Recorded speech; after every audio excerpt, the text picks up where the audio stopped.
जब आज global warming को लिए चिंता करती है, तब मैं विश्व को भी बताना चाहता हूं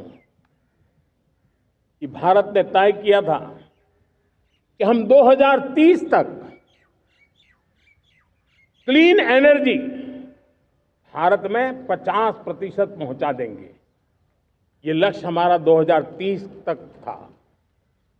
मेरे देशवासियों का सामर्थ्य देखिए, मेरे देशवासियों की संकल्प शक्ति देखिए, मेरे देशवासियों को विकसित भारत बनाने का संकल्प को पूर्ण करने के लिए उनकी दौड़ देखिए।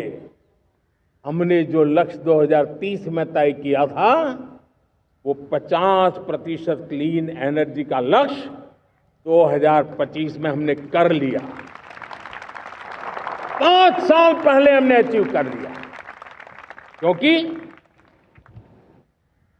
विश्व के प्रति भी हम उतने ही संवेदनशील हैं, प्रकृति के प्रति भी उतने ही हम जिम्मेवार लोग हैं।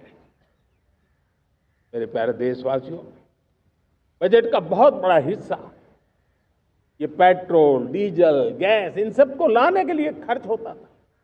लाखों करोड़ रुपए चले जाते थे। अगर हम ऊर्जा में डिपेंडेंट न होते तो वो धन मेरे देश के नौजवानों के भविष्य के लिए काम आता। वो धन मेरे देश के गरीबों को गरीबी के खिलाफ लड़ाई लड़ने में काम आता। वो धन मेरे देश के किसानों के कल्याण में काम आता। वो धन मेरे देश के गांव की परिस्थिति को पलटने के लिए काम आता। लेकिन हमें विदेशों को देना पड़ रहा। अब हम आत्मनिर्भर बनने की दिशा में काम कर रहे हैं। देश को विकसित बनाने के लिए हम अब समुद्र मंथन की तरफ भी जा रहे हैं। हमारे समुद्र के मंथन को आगे बढ़ाते हुए हम समुद्र के भीतर के तेल के भंडार, गैस के भंडार, उसको खोजने की दिशा में एक मिशन मोड में काम करना चाहते हैं। और इसलिए भारत ने national deep water exploration mission शुरू करने जा रहा है। ये ऊर्जा इंडिपेंडेंट बनने के लिए ये हमारी महत्वपूर्ण घोषणा है। मेरे प्यारे देशवासियों, आज पूरा विश्व क्रिटिकल मिनरल को लेकर के बहुत ही सतर्क हो गया है। उसके सामर्थ्य को लोग भली भांति समझने लगे हैं। कल तक जिस तरफ ज्यादा ध्यान नहीं था, वो आज सेंटर स्टेज पे है।